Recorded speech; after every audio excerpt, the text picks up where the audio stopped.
Okay, so to start, I just here show the gradient step. This is just plain gradient descent for a GTV minimization. So you look at this optimization problem as a smooth. So we assume that this loss function is a smooth differentiable loss function. So we can compute gradients, and as soon as you can compute the gradient of these loss functions, you can compute the gradient of the whole objective function, because the second term here is by construction always smooth. And when you work out the gradient, you obtain an expression like this. So using basic calculus. And yeah, once you have the gradient, you can do a gradient step. So we use the gradient using the current choice of model parameters, of local model parameters, to update the current model parameter at some node I. So this is one part of this gradient step. The whole gradient step consists of parallel updates like this for all nodes. So this update step here is applied synchronously or simultaneously to all nodes in the network. And when you work out the gradient step like this, you get a nice interpretation here, which is based on two terms. So we have this term here, the gradient of the local loss function, which means you want to push the current choice, or you want to change the current choice for this local model parameter more towards the minimum of this local loss function. So this is natural. So this term drives or tries to push the local model parameter at node I towards the minimum or local minimum of the loss function at node I. So this is very much the basic idea of any machine learning. Choose a model parameter to make the loss minimum, to minimize the loss. So far so good.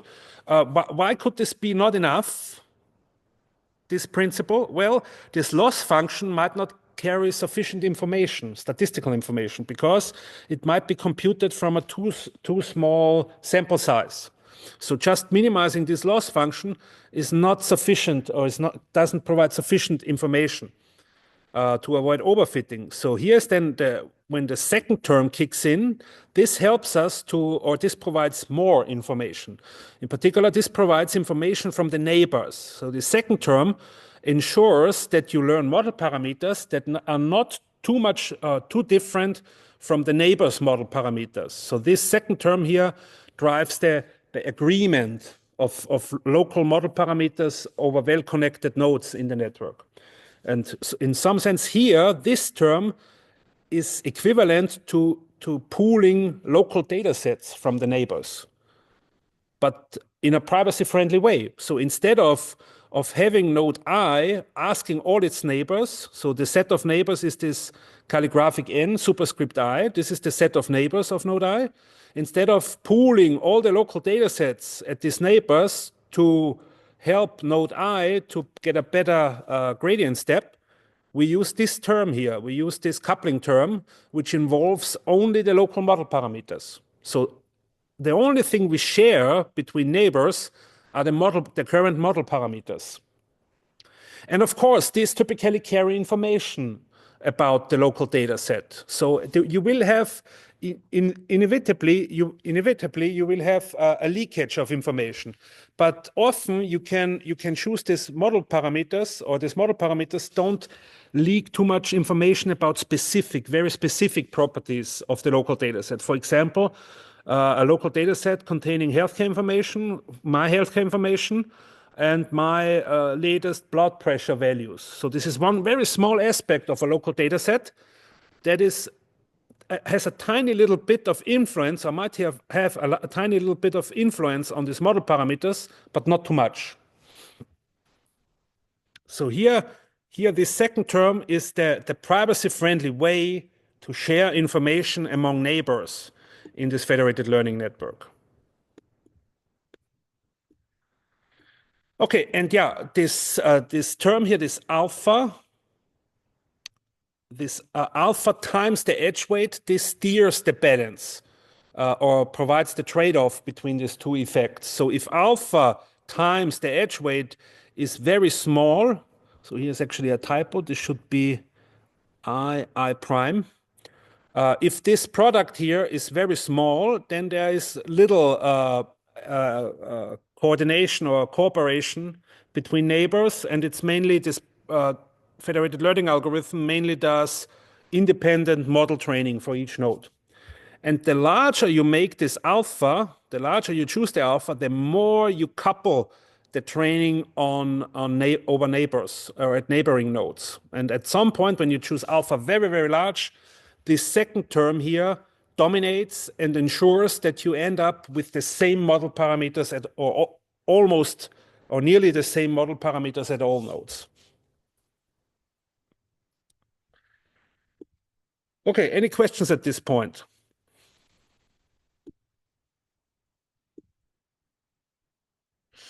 There's one question. Can you please explain the steering effects and how they are balanced once more?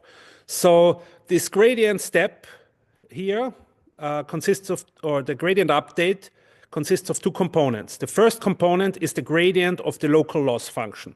So this tells you how well is your current local model doing for your own private local data set. And of course, you want to incur a small loss. And this is ensured by taking a gradient or taking a step into the opposite of this gradient. So this steers the local model parameters to the minimum of the local loss function. And this is counteracted in some sense by the second term here. The second term doesn't care about the local model performance, but cares only about the agreement or cooperation over neighbors. So the second term steers the training or steers the update of the local model parameters towards agreement among neighbors.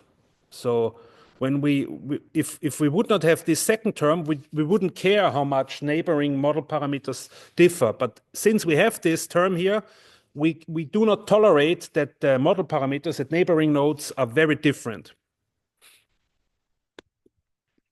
Yeah. Okay. Yeah, I just want to point out that this it's very easy to write down the gradient step. It's very easy to write down the gradient and just use the gradient to update the local model parameters, and you do this in a node-wise fashion. So very easy to write down on pen and paper or on a LaTeX slide like here. But I just want to point out, you need to do this in a synchronous fashion. You need to make sure that all nodes in your network, and there might be millions or billions of nodes in your network when you work on an IoT, Internet of Things network, there might be millions and billions of devices that are poorly connected over low quality, low reliability links, and it might be simply impossible to ensure that this gradient step is executed synchronously in parallel. So all nodes have to complete this update step before you continue with the next gradient step at any node.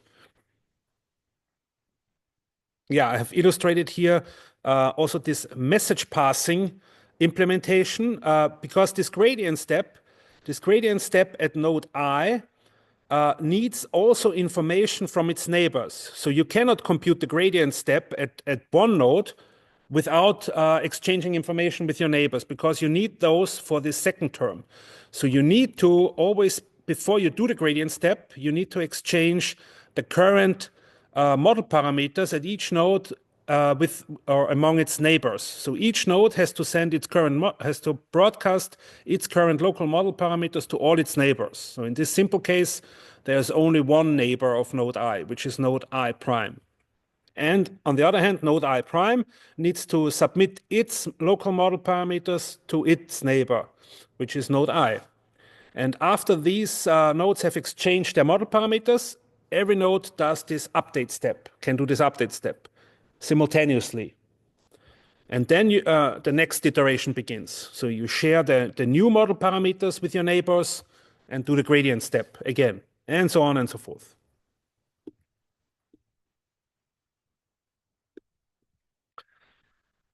Yeah, good question. So the question was, now that we have these two steering effects, what is the overall effect? What is the overall effect? And this is a very good question. This depends a lot on the overall network structure. Although these updates here, they only involve the local structure of the network, that is the neighborhood of node I, what this resulting or what this gradient descent will deliver at each node depends also on the overall structure of the network, in particular on the cluster structure of the network. And we discussed this in the last lecture. This cluster structure of the solutions depends on the connectivity between the nodes. So, for example, here, these gradient steps might then converge for this approximately same model parameters for these nodes and identical or approximately identical model parameters for these nodes, because they are very tightly connected by many edges, which have a large weight. And there's only one single edge between these two clusters. So what the overall effect is depends heavily on the actual network structure. And this cannot be, for this you need to know something about the network structure. You cannot tell in general what the overall effect will be.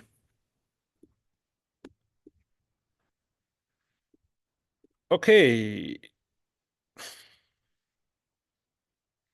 So now that we have discussed this gradient step, let us look now at a few well-known examples of federated learning algorithms that are based on this gradient step, that use variation or extensions of this gradient step. The first one is federated gradient descent, which is just essentially flesh out a full algorithm using this synchronous gradient steps. So an algorithm typically consists of a precise description of the initialization. So how do you start the algorithm? For example, we could initialize using 0 vectors for all model parameters, but this might not be the best choice. You might also initialize the model parameters by some random choice, randomly. Or another choice could be you train your own model locally on your own data set without any coupling with neighbors, and use this trained model as the initial choice. But this might not be optimal because you might overfit. I just want to point out that there's no mathematically reason here or justification for using the 0 initialization. It is just one possible initialization. Yeah, and then you start repeating these gradient steps. Yeah, but this is a bit sloppy formulation for an algorithm, or it's a bit useless algorithm or not practical algorithm, because I didn't state a stopping criterion. So this is an algorithm that you only start once but never stops, which is of course not very practical. So, and this is something people like to avoid or not talk about, and including me now, about the stopping criterion. So, but do you have some intuition? How could we know when to stop these iterations? So how could we develop this algorithm or this sketch of an algorithm to a more practical algorithm that includes a stopping criterion?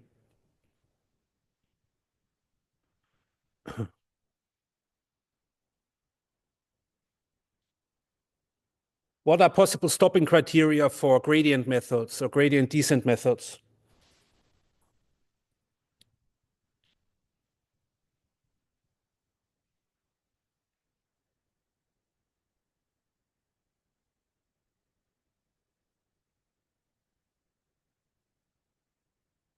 Yeah, you can track the progress. So you can look after each gradient step. You see how much did it reduce? How much did it reduce the local loss function? You can monitor the local loss function. Yes. So this would be one way to come up with a stopping criterion. Or if you have a sufficiently large local data set, you could use part of the local data set as a validation set that you don't use for constructing the local loss function. And you stop when this validation error, validation loss doesn't decrease anymore. And I would say that's actually the most widely used practical approach to stopping criteria. What other options would there be for stopping criteria? Yes. Yeah, so if the weights themselves don't change much anymore, then of course there seems to be no point in continuing iterating, because there's not much effect of more iterations. Yes, that's also a possible stopping criterion. Anybody else? Does anybody else know another stopping criterion? Well, you could come up with a mathematical analysis that bounds the suboptimality of a specific iteration, number of iterations, and then you choose the minimum number of iterations such that you are within a certain range of the actual optimal value of the GTV minimization objective function. But for this, you would need mathematical analysis, and you need to make assumptions. So you need to assume that your local loss functions have certain convexity properties, for example. Okay, but I just want again highlight this difficulty in implementing this step synchronously. So when I write here, do a gradient step, then this is very simplifying, very simplifying. It's almost disguising the complexity that you have to do this gradient step simultaneously at all nodes.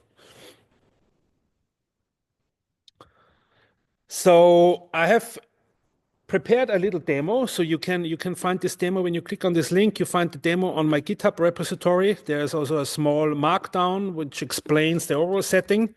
So here, these demos, they consist of several Python scripts, a launcher script, which then calls or starts, executes a server script, one server, and one on worker, several workers. So each worker corresponds to a node here.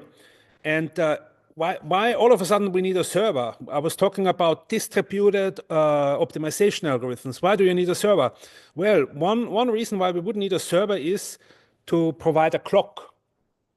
In order to synchronize these gradient steps, we would need we could use a clock, and this clock consists of sending a sync signal to all nodes, and each node only starts a gradient step after it has received a sync signal. It does the gradient step and sends back the new updated local model parameters, and only after the server has received this updated local model parameters from all nodes, it makes a clock tick and sends out a new sync. And I have demonstrated this here in this Python demo for the simple setting with two nodes. And if you implement this for, let's say, 1 million nodes, you run already into many, many problems. First of all, to define this algorithm, this algorithm uses as a rule for the new sync that you must have received all updated model parameters. So this means you must know how many clients do you have, or how many nodes do you have in your federated learning network. So you must do some bookkeeping, some administration.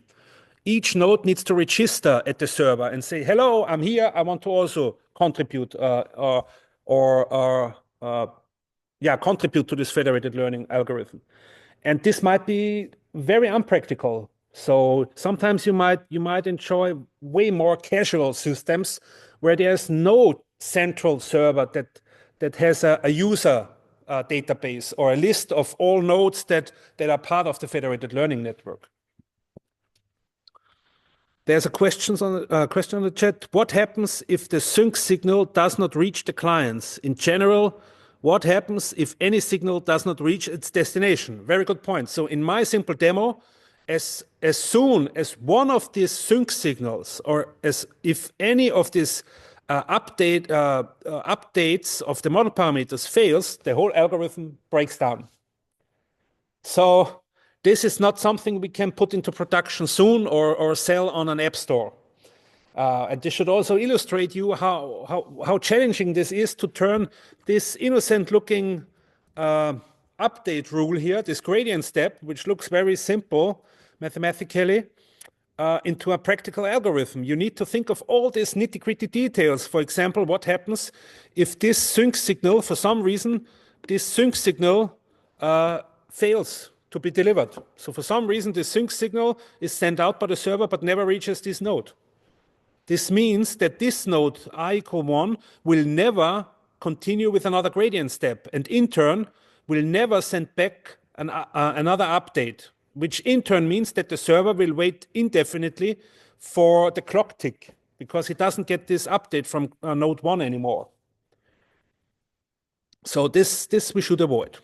But this is, of course, how to implement this algorithm in real hardware and software is way beyond the scope of this course.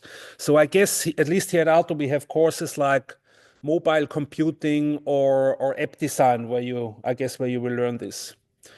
But yeah, just to point out the nitty-gritty details of putting this mathematical model into a real federated learning system. Okay. Yeah, I strongly encourage you to play around with this demo. So download, copy this folder ideally, and try to run this launcher Python script.